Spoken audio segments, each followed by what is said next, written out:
podcasting from Northwest Pennsylvania. You're listening to the GenXtra Podcast, a show about Generation X, movies, technology, weird news, and anything else they feel like. Join them every Monday morning. Now, here's your hosts, Dave and Joe. All right, welcome back to the show, everybody. Good to be sitting back here again. Welcome back to the show with Dave and Joe. Yeah. Sorry, that was corny. I couldn't help it. We record these on Friday, so I'm in like a Friday kind of mood. Yeah, you're just kind of like done for the week. Yeah, I really kind of am. Yeah. Well, we're actually, have you noticed we are approaching 200 episodes here soon? I think we're like 190, 199, 91. We should do something special. I'm kind of feeling like I really, really want to try like a live episode where we are broadcasting and people can, listen and comment as we're talking live, hence the. Oh, yeah. And just chat in there. Yeah. We'll have to definitely schedule that. Yeah. We need to do a test run though first. But I think it'd be fun. We should try it. Okay. Yeah, Joe and I talked about doing it for quite a long time and never did it. So we should definitely give it a whirl. Sounds good. Yeah. So in this episode, we have a few things slated here. You found some movie quotes for me to try and guess. Absolutely. There's some news from Trey Parker and Matt Stone. I found a list of the top 12 worst beers. And I agree with a lot of these. I'm not a big beer fan anyway, so like some of the best beers could be on here and I'd probably be like, yeah, it's terrible. And I also found this was really exciting. Something has come to my attention and it is called the Gen Z Bible. Breeze. Oh, I can't wait for this. I cannot wait for this. Yeah, so stay tuned. Stay tuned for that. So it's going to be, it's awesome. It's not the best thing I've ever read. But it's hilarious. Like and I'm not poking fun at the Bible or any of the messages or nothing like that. The religion, no. But I'm only poking fun at the fact that they translated this into Gen Z language to make it more understandable, I guess. I don't know, but it's pretty funny to read. So I'll read a whole passage from that. Amazing. All right. Yeah. So before we jump into all that, what did you find any national days that are worth talking about? I love the national days bit, dude. It's just because I paid no attention to them before this, so I get kind of excited when I hear what's coming up. It's just kind of fun because you used to hear that on the news or in the morning, be like, oh, it's National Whatever Day. I'm like, really? There's a day for everything, but there are some really good ones. So leading into what you were talking about is September 7th. So over the weekend for our listeners on Monday. The past weekend is National Beer Lovers Day. So it's appropriate. So we're going to talk about the worst beers in lieu of National Beer Lovers Day, which is fantastic. See, Sunday, September 8th is National Star Trek Day. Were you much of a Trekkie, Dave? Not at all. Dude, nope. Did you even have to ask? I didn't know. I knew you were like a huge Star Wars junkie either. I didn't know if you were like a Star Trekkie. Nope. Okay, well, we'll just move right on from that one. I mean, we don't have to move on from it, but there's probably people that listen to the show that are Trekkies. I'm just not. I'm never. Sure, and that's fair. And I'm not huge at it either. I grew up watching Next Generation with my dad, which is Jean-Luc Picard, Patrick Stewart. Yeah, I will say this. I never got into the shows, like the series. I did watch several of the movies that came out with like Simon Pegg and whatever his name is. Oh, the new ones. Yeah, I like those. Those are fine. Yeah, those are fine. Chris Pine, Simon Pegg. I forget the other actors in there, but yes, I kind of enjoyed those. Yeah, me too. And then, two others. One, National TV Dinner Day is on Tuesday the 10th. When was the last time you fired up a TV dinner? Probably like 30 years ago. Right. I mean, that's why I thought it was really great for this. It's a very Gen X thing, right? I mean, my kids would. Honestly, I think even like in between the generations, be baffled. Like even millennials would be like, "I'm sorry, you're doing what with what?" And TV dinners are just that cracks me up because a TV dinner, like even the advertisements for a TV dinner, like the promotional photos, looked gross. They did, but they also still they oversold it a little bit, and it still looked gross. Well, that's what I'm saying is like their best foot forward. Yeah, it was still bad. Still looked gross. Yeah. There's the whole truth in advertising and whatever. So they were bold-facedly lying to you, and it still looked like crap. But I did. We used to get the was it Swanson's TV dinners? That was the real big common one.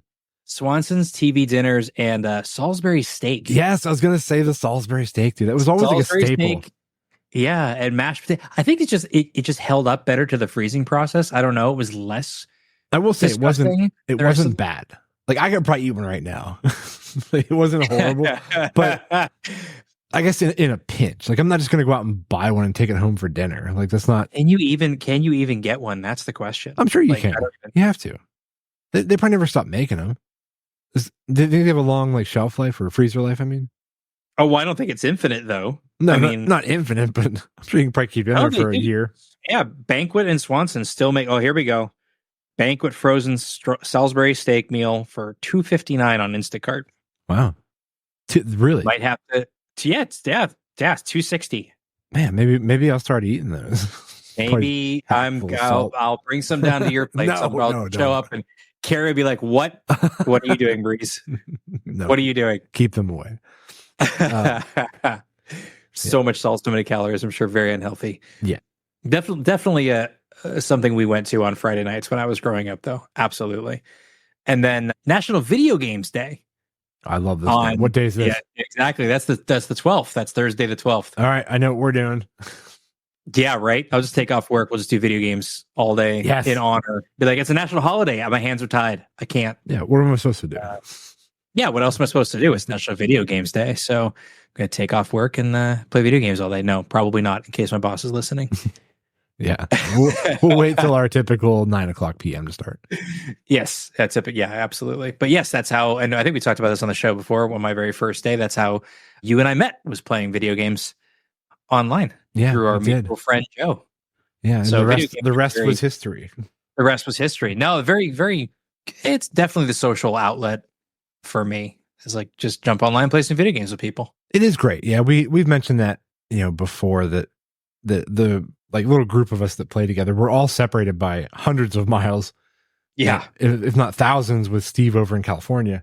Right. Yeah. So it's a great place for us all to get together, hang out, and BS, and catch up on each other's lives, and have some fun. Yeah, we were well prepared for the pandemic. Oh yeah. We already had.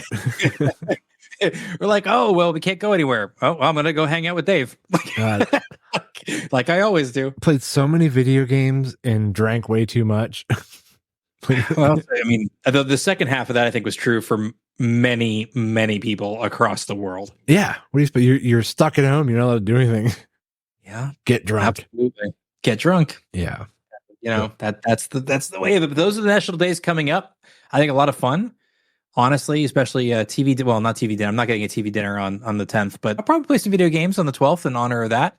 But then Beer Lovers Day. I'm not a huge beer person either, so I'm kind of curious about your list of the worst beers. If you want to jump into that, because I kind of want to hear what they put in that list. Yeah, I'm weird with beer. Like I go through phases with beer.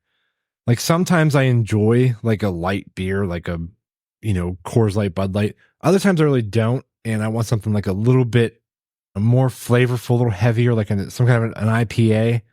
Other times I want zero beer whatsoever. So I never stick to it. It's just it kind of comes and goes with whether I want it or not. Yeah. So the list here that I found, it was on. Oh, good. Okay. I don't know how legit this site is. It's on myhatebeers.com. No, sorry. myhighplains.com. Okay. But the articles look legit. Okay. So anyway, starting from number 12, working our way up to the worst beer. Number 12 is Bud Ice by Anheuser-Busch. Do you ever have Bud Ice? No, I've never had Bud Ice. I've actually, so the Budweiser brand is probably my least favorite beer. If I had a bunch of beers in front of me, that would almost always be the last choice. Yeah. I don't mind some Budweisers, but I don't know. But anyway, The ice beers, though, just in particular, I don't love ice beers. Number 11 on the list is Busch Ice. Another ice. There we go. Apparently this website doesn't like ice beers. Right. Well, there's more. There's other one. Let's see. Number 10, Bud Light. This is on the list for taste, not other reasons. This is definitely not. I mean, I agree with all these. I would not personally want to drink any of these. Yeah, I actually like Bud Light. Oh yeah? Yeah, even after all the, the crap that went down with Bud Light and that whatever that girl's name was, or boy. Oh, the spokesperson. Oh, yeah.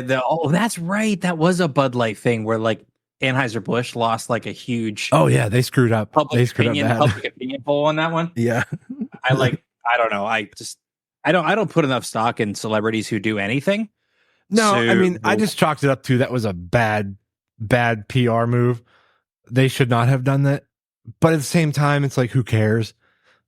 It's just the way the world is right now. Like, people are just like super woke about things, and they put her on the cover. Was she like Woman of the Year or something like that? I don't even remember. But anyway, I don't remember. I just remember everyone was like, "I'm not drinking Bud Light." I'm like, really? That's your reason for not drinking Bud Light? Yeah, there was like I remember one time we went to a golf course and we were ordering some beers. And I'm looking at the beer selection. There's a ton of Bud Lights over there. I'm like, I know, I'm gonna get a funny look, but I kind of want a couple of these. So I'm like, everybody else got something different. I'm like, can I get a Bud Light? And like literally, like the 6 people that were in there, like everybody stopped what they were doing and just looked at me. I'm like, what? I'm like, I like the beer. It's a beer. Yeah, like shut up. Like if you can't, sell it, just give it to me. But no, right. They gladly took my money. Yes, well, that's unfortunate. Next time you get a free one. Yeah. So number 9 on the list is Milwaukee's Best Light, also known as the Beast. Oh, okay. So I knew it as the Beast. Yeah. I actually did not know that was the full name of it. I'm not up on my beers either. Yeah. Well, this would be a Beast Light. Okay. Yeah, no, I've had plenty of Milwaukee's Best over the years when I was younger, and it is not a good beer. It's not a good beer. And if that's the best beer that comes out of Milwaukee, shame on you, Milwaukee. Now, you clarified this at the start of the list. Or is this going up to the worst? Yes. Okay. All right. Yeah, so number 8 is Miller 64. These are bad. Never heard of it. These are bad. Never heard of it. And these like super low-cal beers are always kind of disgusting in my opinion. It makes sense though, because you basically took a formula that worked and then you basically over-engineered it, right? Yeah. It makes sense that you would probably lose a lot of quality in trying to extract certain things and really mess with success, but going on. Yeah, I mean, if you're going to drink beer, just drink beer and just accept the calories. Number 7 is called Beer 30. That's hilarious. That's a good one. I've never. I love the name. That's a great name. That is a great name. I actually really applaud them for that name alone. I kind of want to find some and try it. Right? I'd even be willing to try that one. That sounds fun just for the name. Yeah, I'll go through the distributor later and I'll see if they actually have some. That'd be awesome. Let's see, Natural Ice, dude. Natty Ice. These were every young adults, college kids. Yep, just. I remember it was like $8 or $9 for a case, dude. It was so cheap. Mm-hmm. Absolutely. Oh yeah, almost every party I went to. Yeah, and in Natty Ice for good reason. It was not great. Yeah, absolutely. Number 5 on the list is Keystone Light. Oh, that was also showing up at parties too. Yeah, this is a Pennsylvania beer, right? Yes, it is. Okay, the Keystone State. Yes. All right. Yeah, I think I've had those, but I don't remember it well enough to have an opinion on it. Oh, no. Again, it's been 20 years for almost any of these for me. Let's see. Number 4 on the list is Sharps Miller. I don't think I've ever had one of these either. Nope. That's apparently a no for me. It's not good. Wait. Oh, here's okay. So we had Natty Ice, right? Mm-hmm. Now we have, what's this one? Oh, I lost. Okay. Natural Light. Do you remember Natty Light? Natty Light. I had Natty Light first, and then I had Natty Ice. Yeah, I actually like Natty Light better than I like Natty Ice. It's been a long time, but that sounds about right. I don't like ice beers. I just don't like it. Well, yeah, maybe even through Stockholm Syndrome, why you tolerated Natty Light, because you're like, well, it's here. Yeah. I'm at the party. Let's see. Here we go. Number 2 on the list is Budweiser Select 55. Yet another low calorie beer. I don't know if I've ever had this one, but I can imagine it's not good. It's a lot of words. Yeah, we're getting the longer the title, the worse the beer. Is that where we're going here? Yeah. So the number 1 worst beer on this list is also a low calorie beer. No, it is the Miller Genuine Draft 64. It's MGD. Yes, the MGD. So yeah, they're like, it's just bad. Like, it's just bad. That's the review. Yeah. It's the hard-hitting journalism you come to expect from High Five. What is it? Yeah, I know. I just closed out the tab. My High Life or whatever. Yeah, so my High Plains. It's just very, bad. Very reputable. I guess before we get too far off the beer thing, I guess what's your if you had your choice of beer, what's your favorite beer? Again, it depends on the mood I'm in. Okay, so like you go do like a sporting event, right? You're at a ball game, or whatever. That's the problem. Is like I don't love any of them. If I have a default beer I will go to, it's probably gonna be Bud Light. Okay, just because I know I like it and I can tolerate it. When we were at that concert like a month and a half, 2 months ago, it was like I was trying several different things, and I don't love most beer. I'll just say that. That's why this list is like, they're all bad to me anyways. No, I would just rather have whiskey with some like Pepsi or something in it. That's my jam. There you go. Yeah. Well, my jam is not beer. Yeah, you're the wine guy. I am the wine guy. Give me a couple wines, Breeze, that you think are fantastic and ones that you've had that you think are garbage. I tend to not. So first of all, I tend to drink red wine instead of white, unless it's church wine. Like church wine? Sure. Well, church wine is red, yes. Yeah. But there are red varietals and there are white varietals of wine. I'm not a wine. I know. So I'm trying getting a little explanatory. Yeah, that's fine. There's red wines and white wines. White wines are not necessarily made from white grapes or green grapes. It is not the color of the grape. It's just the amount of the skin and the tannins that's left in the winemaking process that makes a red or a white. Okay. So you can actually have like there's like Bordeaux is a region of France, for example. There are red Bordeaux's and there are white Bordeaux's. It's truly like the same grape type, but made in a different way that actually changes the color of the wine. Okay. So I tend to like the red flavors better, and I like them very dry. So yeah, which I don't understand that at all. Well, in parts actually that was an anomaly when I was in western and northwestern Pennsylvania, because there's a lot of very sweet grape growers in that region, and so a lot of the local wineries in that part of Pennsylvania and our part of Pennsylvania are sweeter grapes, right? Yeah. So there's that's what you tend to get, and if you grow up on that, if you are used to that, then that's the palate you're going to develop. I'm not going to throw shade at it. It's just not my personal preference. I like more of a dry. Like Niagara Falls actually has a really, really great like wine scene, and so I tend to like a lot of those. They stink. To me, they stink. Not all of them. Some of them do. If you're going to pick from a popular one, Cabernet Sauvignon is probably my favorite. Okay. Type of red wine. Then there are bad ones, but that's true of anything. That's the challenge with wine. I think that's the harder part of getting into wine is it's not like the beers, right? You have a label and it's consistent because it is brewed consistently every single time. And there's something to be said for that. A wine, I could like a Cabernet by a particular winery, and I know it, I'll love it. And then 3 years later, that exact same type of wine made 3 years later will taste like crap. Oh, really? Yeah, because of the year. The soil was different, the heat was different, too much rainfall, not enough rainfall. Like the food science behind it is crazy. So what ends up happening, unfortunately, is that you end up needing to just constantly change your tastes. Like not your taste, but you constantly change what you're buying.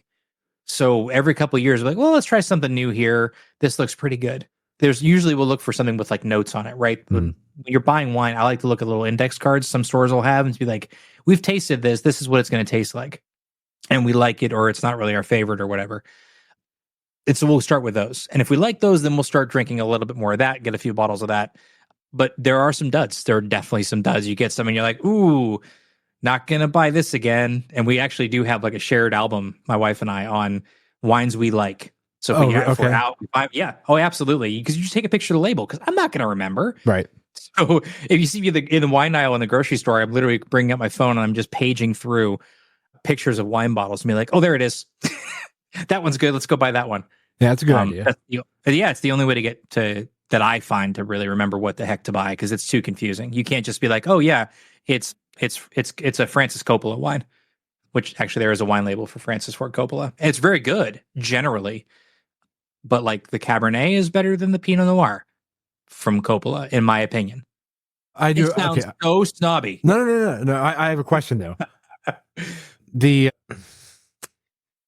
When you see somebody who knows about wine, and they kind of go through this like whole like rigmarole thing of like this procedure of the swish, the smell, the swirl in the glass.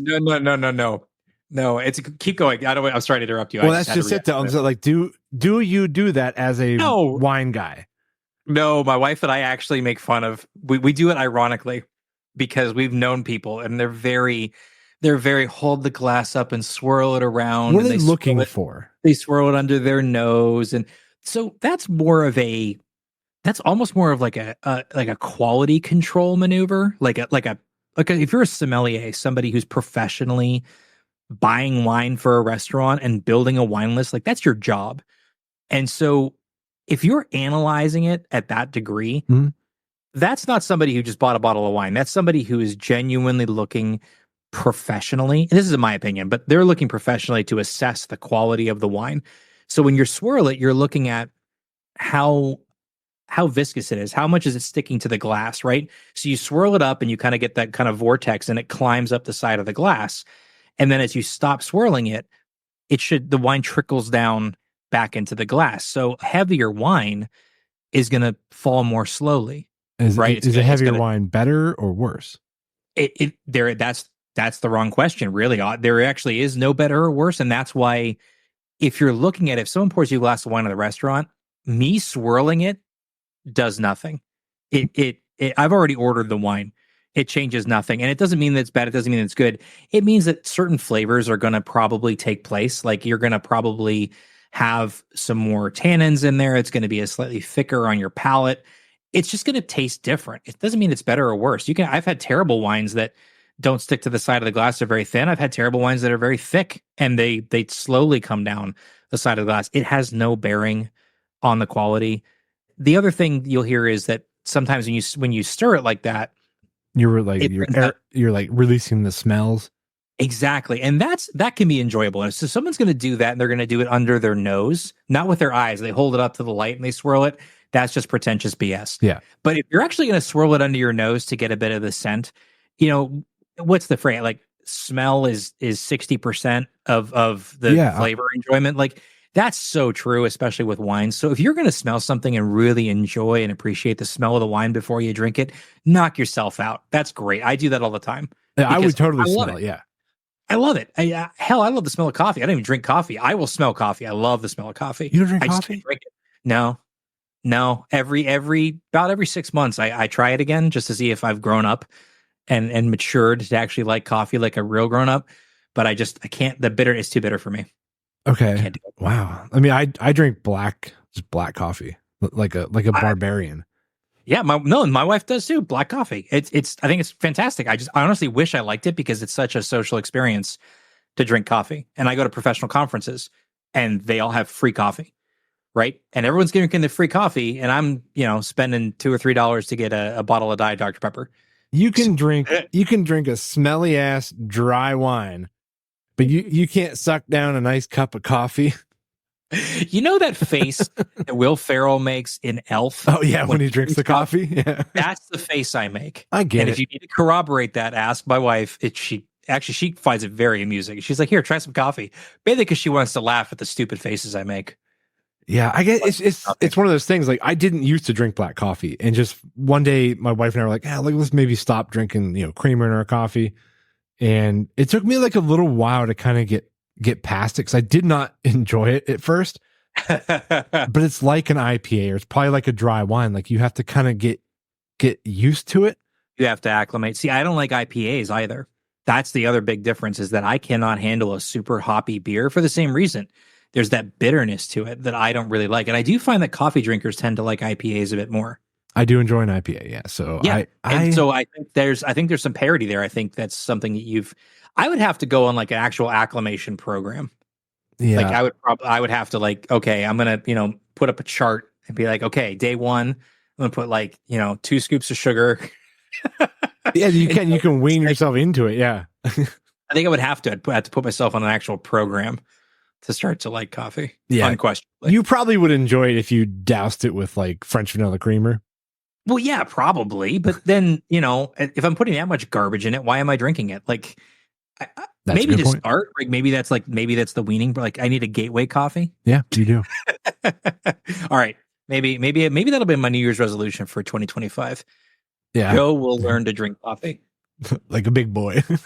Like a big boy. Unlikely, but yeah. All right, let's move on, man. We kind of got off on a spiral. You got to be talking about wines. That was your fault. I know. I'm sorry. I'm sure a lot of people appreciate that though, because I don't know a lot about wine, so it's kind of interesting to hear some of this, some of this information. But well, as you've noticed, you bring it up. I won't shut up about it, but that's okay. Yeah, that's like me with like photography and stuff like that. Just forget it, man. Yeah, if I bump into a photographer somewhere and my wife's with me, she's like, "Well, there he goes for the next hour." Like, bye, bye. Yeah. So, all right, let's move on to, you want to do the movie quote thing? See if I can guess some of these. Yeah, that sounds good. I hope they're not too easy. I'm going to try not to, but then here's the thing. Here's the balance: is I can't make them too obscure either, because I don't know what movies you've seen or what you haven't seen. Yeah, that's true. Yeah, this could be good or bad. I guess we'll find out. Well, we'll find out. All right. So this is a good smattering, but they're all well-known films. I avoided anything that's like hyper obscure.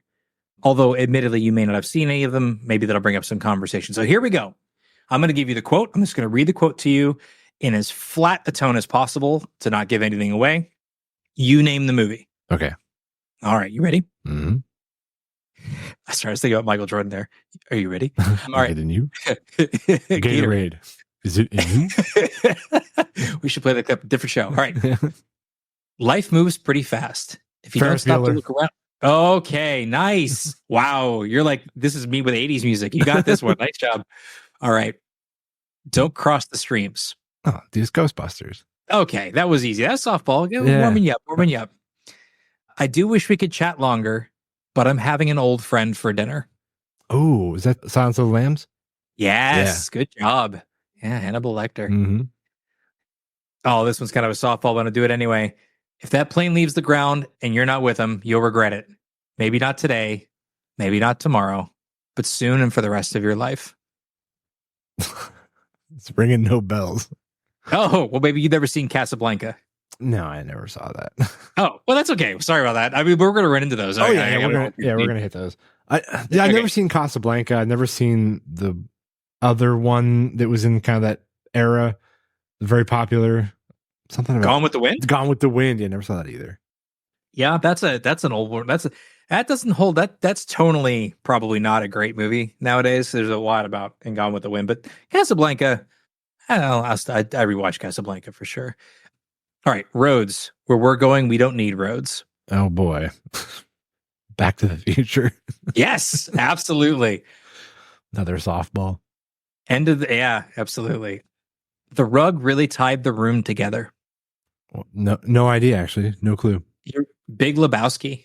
See, okay, I saw that once back when it came out in like 94 or whatever it was.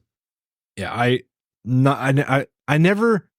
Some people love The Big Lebowski, but I never really got it. Like, it was fine. I count myself in them. I find it to be absurd and hilarious. Maybe I need to watch it again.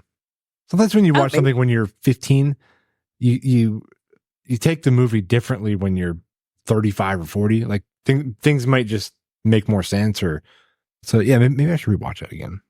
Sounds good. I think that's your new assignment. Rewatch Big Lebowski. Okay, good stuff. All kids, no parents. Probably a fancy orphanage. All kids, no parents. No idea. Kind of obscure quote from Home Alone.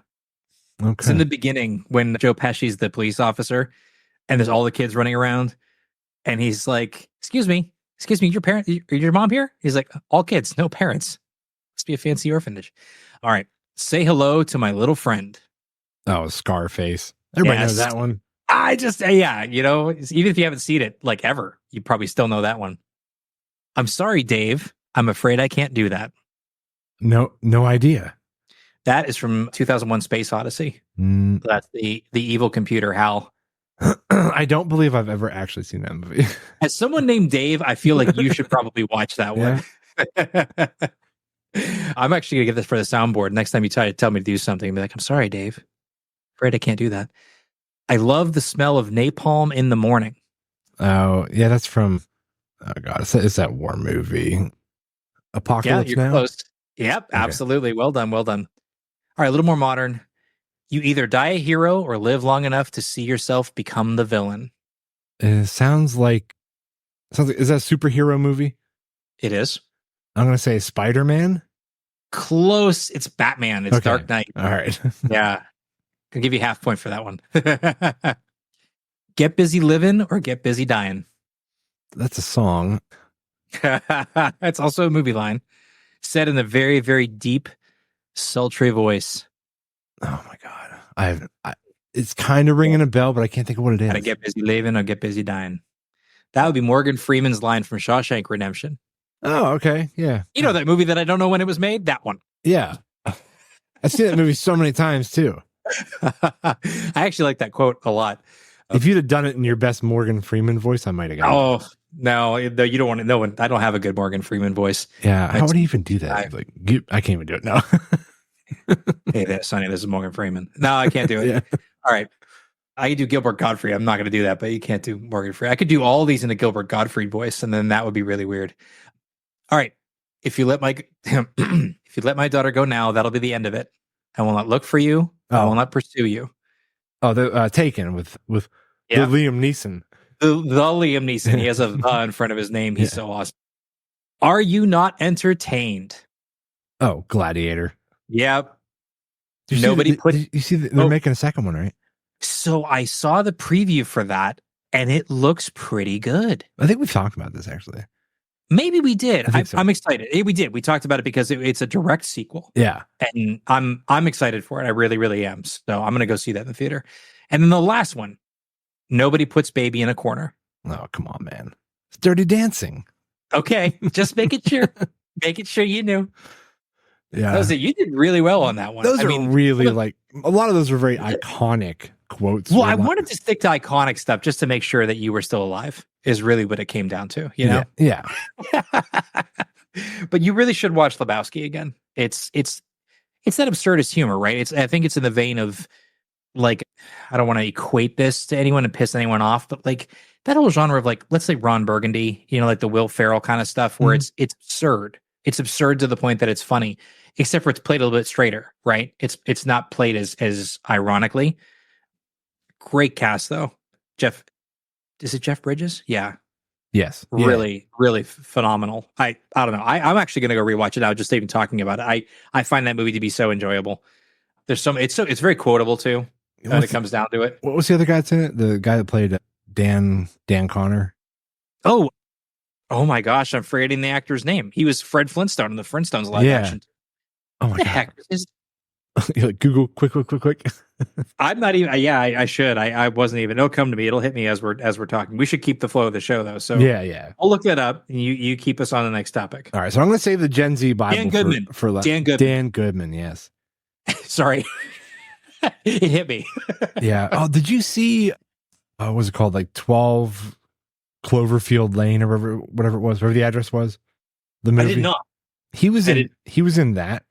Was he? Oh my God, dude, it was so good. Oh no, John Goodman. John Goodman. Dan Connors is his character name from Roseanne. John Goodman. That's the actor. There you go. No, but that 12 Cloverfield Lane. The movie was like it took place like during the events of Cloverfield. Movie. Right? Yeah. It was just another story that happened during this epidemic or this catastrophe of alien invasion. It was so good, dude. It like these, I don't want to give anything away, but two people are like held sort of against their will ish in a bunker, and you have to watch it if you haven't seen it. It was fantastic. I honestly, I never saw the original Cloverfield. What? So I've got to. No, I know. It's not that scary, Breeze. You can handle it. It's not that I'm afraid it's scary. It's just I haven't gotten around to seeing it. It came out at a time when I really wasn't watching a ton of movies. So, I mean, I'm aware of it. Like, I'm aware that it exists, but I genuinely haven't seen it. So I'll add that to my ever-growing list of movies to watch. It was probably the best found footage movie since Blair Witch. The original Cloverfield. So you were a fan of Blair Witch then? The found footage, I don't know. I'd be more interested in seeing Cloverfield than Blair Witch because I haven't seen Blair Witch either. What? You haven't seen Blair Witch? The Blair Witch Project? Yes, I know the movie. I have not seen it, dude. Like it's not that I'm against it. It's just that it never came around to it. You know, I never got around to it. Wow. Okay. I mean, I guess we're just different in that way, Breeze. You rewatch Casablanca for funsies, but you've never seen the Blair Witch Project or Cloverfield. Like those are movies I love those kind of movies. Just a good, thriller, scary, alien invasion. And you're like, let's rewatch Gone with the Wind. Well, it fits my wine snob persona. What can I say? As you swirl your wine glass. As I swear, I was too busy swirling my wine to watch Blair Witch Project. Mm. I believe that actually. No, I'll get around to it. All right. So before I get to the Gen Z Bible thing, what has Matt Stone and Trey Parker been up to? I saw you made a note here in our list. Yeah. So this hit my newsfeed, and I was like, we should talk about this. So I could not tell you which season it's in, but it's in the earlier seasons of South Park. They did an episode around Casa Bonita, which is this Chuck E. Cheese, but not it's an entertainment restaurant. And I got that by concept. What I didn't realize until reading this article was that Casa Bonita is a real restaurant in Colorado. Okay. And it fell, the pandemic hit it. It went out of business.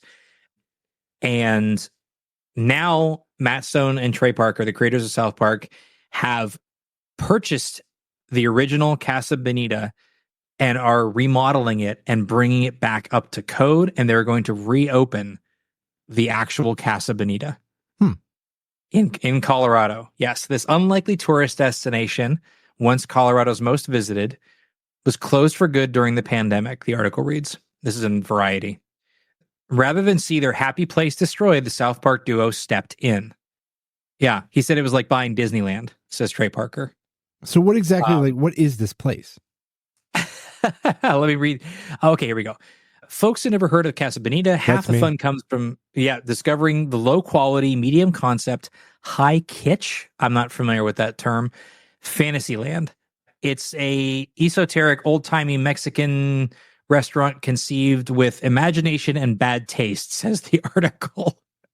So it is mediocre food, but they had cliff divers that would jump into pools, and they would have games you could play, slides you could go down. And it's this bright pink. I mean, it is violently pink. It is Pepto-Bismol pink. If you open the article we put on the board, it's like a converted furniture store originally, and is now this huge bell tower, outrageously tacky restaurant in Colorado. But they are just dumping a fortune into this. I think the article said they've spent more on this than they spent making Team America. No kidding. Yes. By the way, it translates to Funhouse. Well, yeah. Okay. There you go. Yeah, I didn't speak Spanish. Well, I knew it was something house, but I couldn't remember what Bonita. It makes sense. Good time. Yeah. Fun. Yeah. So I had to Google it while you were talking.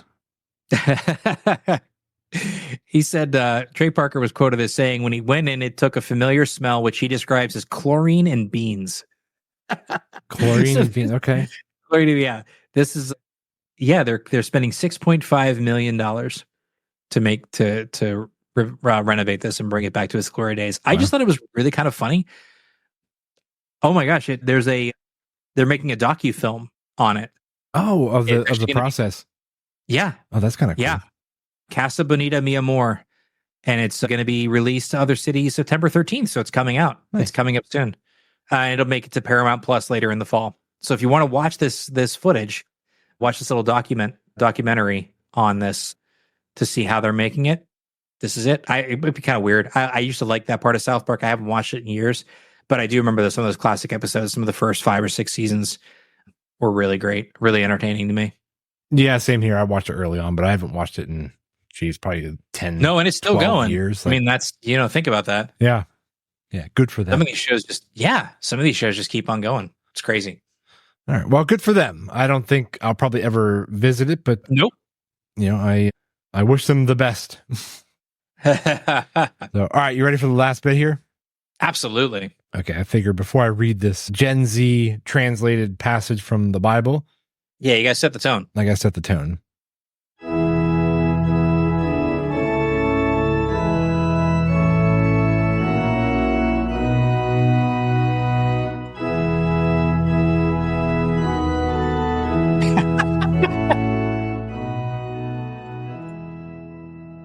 There we go. Thank you. Thank you all for coming today.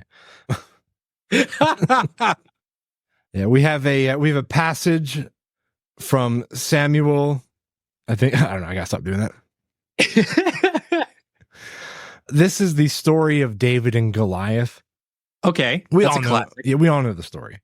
That's almost secularized at this point. Like, that one. Yeah. Let's see. Actually, let me see real quick. David and Goliath. Oh my gosh, I forgot how long the Bible was. All right, I think I found at least a piece of it. All right, so yeah, I found one little part here. I'm not even sure. Anyway, I found a part. That was some quick Googling. All right, so it says Samuel 17:49. It says, "And David put his hand in his bag and took thence a stone and slang it and smote the Philistine." Is it Philistine? Is that how you say it? Yeah, Philistine. Yeah. Is it Philistine or Philistine? Probably Philistine. Philistine, okay. And smote the Philistine in his forehead, that the stone sunk into his forehead, and he fell upon his face to the earth. Okay, those are words of the Bible. There we go. This is the Gen Z translated, but I can't believe they did this.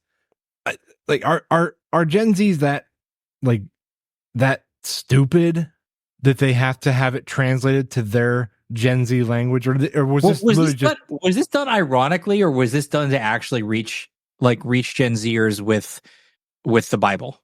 I think it was that, like the latter. So because it's not like it's a one-off. Like there's many writers of this. They've done this for all the Bibles, like the New Testament, the Old Testament. It's not just this one. So this is intended to be a modernization. Correct. Okay. Yeah, not to replace the Bible, but to modernize it for them to understand, I guess, in a more interesting way. Because when they start using the words like, vice and like, the language can be a bit inaccessible. Yeah, that's for sure. All right, so go ahead. Are you ready? Hit me with it. I want to hear this. Yeah, I'm ready. I'm ready. I'm waiting. Okay, so it says there was a huge showdown brewing between the Israelites and the Philistines. The Philistines lined up their troops on one hill, and the Israelites were on the opposite hill, ready to throw down. Now, the Philistines had a giant dude named Goliath. Sorry. It's fine. He was a beast, like really tall and super intimidating. Okay. He'd step up every day and shout, "Send someone to fight me. If they win, we'll be your servants. But if I win, you'll serve us." The Israelites were scared stiff. Nobody wanted to take on Goliath. This guy was massive and talking major smack. This is legit. This is real. Meanwhile, back at the ranch, what? Jesse's son David was chilling, tending to his dad's sheep. Sorry. Oh. Meanwhile, back at the ranch. Yeah. Sorry, go on. All right. David's brothers were in the Israelite army, and Jesse was like, "Yo, David, take these supplies to your brothers and check up on them." When David got to the army, he heard Goliath's challenge was like, "Whoa, hold up. Why is no one stepping up to this dude?" People were like, "This guy is huge, man." No one's got the guts. David was confident, saying, I got this. He's like, hold my beer. So word got out to King Saul that David wanted to take on Goliath. Saul was like, dude, you're just a kid. Goliath has been a warrior since forever. But David was convinced, saying, I've taken down lions and bears to protect my dad's sheep. Big G's got my back, and I'll take down this giant too. Saul was like, all right, here's my armor and sword. But David was like, nah, I'm good. I'll stick with what I know. Not good. Yeah. This is almost over. He picked up some stones and his slingshot. David stepped up to Goliath, who was mocking him, saying, am I a dog that you come to me with sticks? David was like, you come at me with a sword and a spear, but I'll come at you with the name of Big G. He slung one stone and hit Goliath right between the eyes.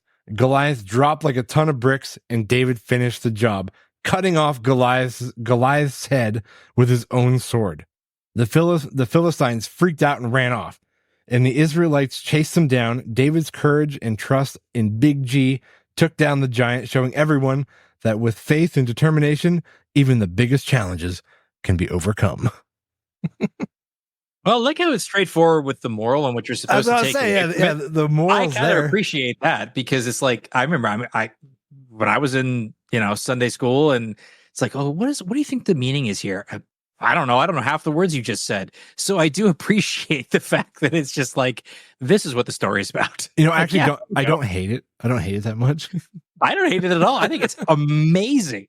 I was losing it. Meanwhile, back at the ranch, they got me. Yeah, here's a all sword. Like, meanwhile, back at the Hall of Justice. Yeah. It's like, nah, I'm good. No, I'm good. Oh, that's funny, dude. I actually really like these. In fact, I think we might need to bring these back for future shows. Oh, I'll keep reading past it. We can take turns. Oh my gosh, you gotta send me that link. That's fantastic. Dude, it's on Kindle. You can, like, if you have the Kindle app on your phone. I do. If you have like the Kindle Unlimited, like through Amazon or whatever. Yeah. Okay. You can just download most of these books. Oh my gosh, I've got tears streaming down my face because this is so funny. I read a bunch of them. They're just funny. Really, really good. I really like it. Yeah, and there's different authors to these too, so some of them might be a bit more. I don't know. They might kind of lean into more of the Gen Z terminology more. But this was still pretty funny though. I really enjoyed it. Thank you for reading that. Yeah, Pastor Debo. Yeah. Oh, that was gosh. Fun. So, all right. Well, you want to call this one? I think we about wrapped. I do. That's a good way to end it for sure. Yeah. So, all right, guys. Thanks for checking us out again, and we'll see you next Monday. Read your Gen Z Bible. Yeah.